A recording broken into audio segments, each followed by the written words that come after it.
झीलों की नगरी नैनीताल के जंगलों में लगी आग विकराल रूप लेती जा रही है। आलम यह है कि कई हेक्टेयर जंगल पूरी तरह जलकर खाक हो गए हैं। एक तरफ जंगल जलकर स्वाहा हो रहे हैं तो दूसरी तरफ पहाड़ों की आबो हवा भी खराब हो गई है।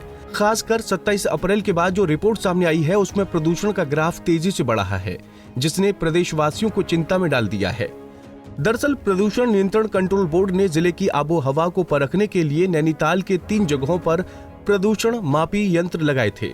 इन यंत्रों में जब प्रदूषण के स्तर को मापा गया तो आंकड़े हैरान कर देने वाले सामने आए। चलिए ग्राफिक्स के जरिए अब आपको बताते हैं कि जिले के किस क्षेत्र में प्रदूषण मापी यंत्र लगाए गए थे और किस यंत्र में सबसे ज्यादा प्रदूषण की लेवल दर्ज हुई। पहला प्रदूषण मापी यंत्र नैनीताल के नैना गांव में लगाया गया। 27 अप्रैल को जो रिपोर्ट सामने आई उसके मुताबिक PM10 का स्तर 106.4 तक पहुंच गया, जबकि मानक 100 है। दूसरा प्रदूषण मापी यंत्र नैनीताल जिले के हनुमानगढ़ी में लगाया गया। 27 अप्रैल को आई रिपोर्ट के मुताबिक PM10 का स्तर 88.6 पहुंच गया, जबकि मानक 100 है। तीसरा प्रदूषण मापी यंत्र नगर पालिका नैनीताल में लगाया हुआ है। 27 अप्रैल को मिले आंकड़ों के मुताबिक यहां PM10 का स्तर 98.5 मिला, जबकि मानक 100 है।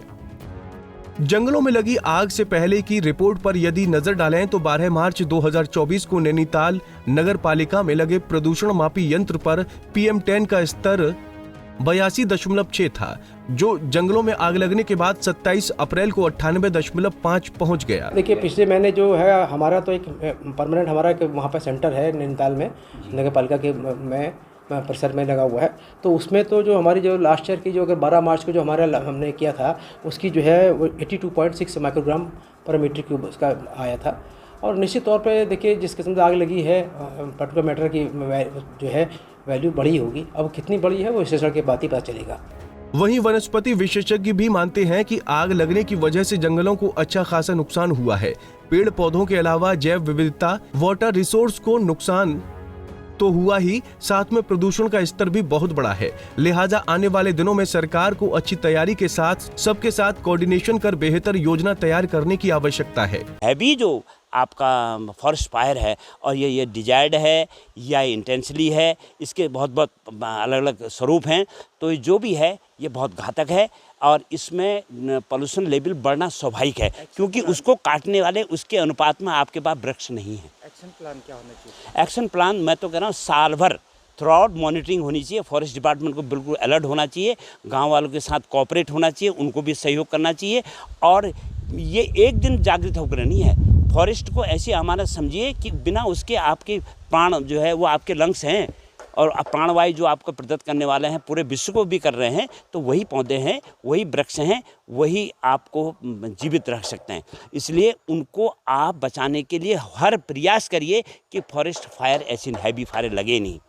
उत्तराखंड में जंगलों की आग वन विभाग के लिए हमेशा से एक बड़ी चुनौती रही है। पिछले कुछ सालों में जंगलों में आग लगने से करोड़ों की वन संपदा जलकर खाक हो रही है।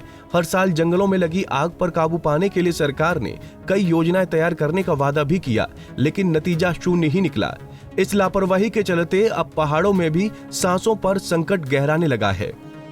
पंजाब केसरी टीवी के लिए हल्द्वानी से तारा जोशी की रिपोर्ट। हमसे जुड़े रहने के लिए हमारे YouTube चैनल को सब्सक्राइब करें और नई वीडियो की नोटिफिकेशन के लिए बेल आइकॉन को दबाएं। अगर आप ये वीडियो Facebook पर देख रहे हैं तो लाइक जरूर करें और ज्यादा से ज्यादा शेयर करें। धन्यवाद।